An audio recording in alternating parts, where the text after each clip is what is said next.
I feel like fitness is a lot cooler than it used to be. Like it kind of used to be like at least when I definitely first started CrossFit, and fitness in general is kind of like a nerdy thing to do. You know, like you're the guy going to class with the gallon water jug.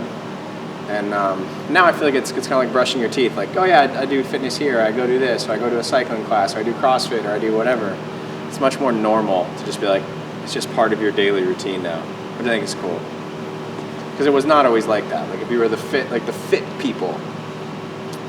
Do you think that's the way it is, or have the people that we just consistently surround ourselves with? I also only hang out with people who work out pretty much. I have like 2 friends who don't.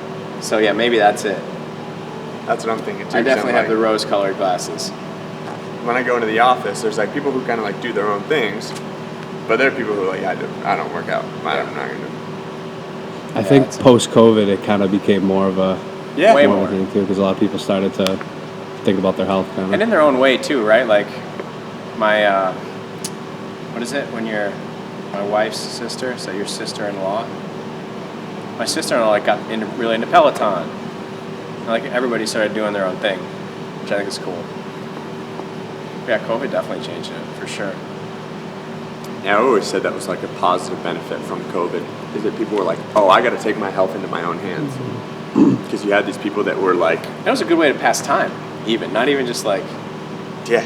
It's a good way to like...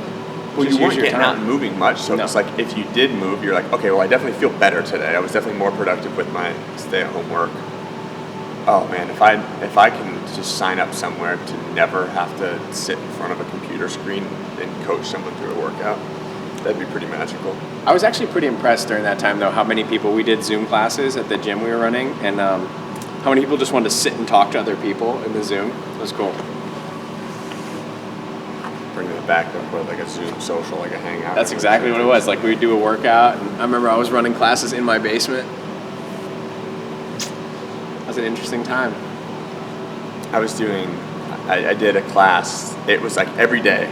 And they were like, all right, we're only going to do 5 days a week. And then I was like, it's going to be 3 days a week. And I was like, all right, just 2 and then 1. But it's called Stay-at-Home Abs. Yeah, I remember when you were doing stay-at-home abs. All 10 minutes or less, all just like ab workouts. And I did them everywhere. Like I would just live record from my phone at a certain time. I'd be like in downtown Boston. And then I took a job in St. Thomas. So I'd be like, I did one on like a yacht. I did one at like all like my clients' like homes and houses and everywhere. People are like, where are you? Are you in Boston? Like, no, man. I am so far from Boston. I'm in a rap video.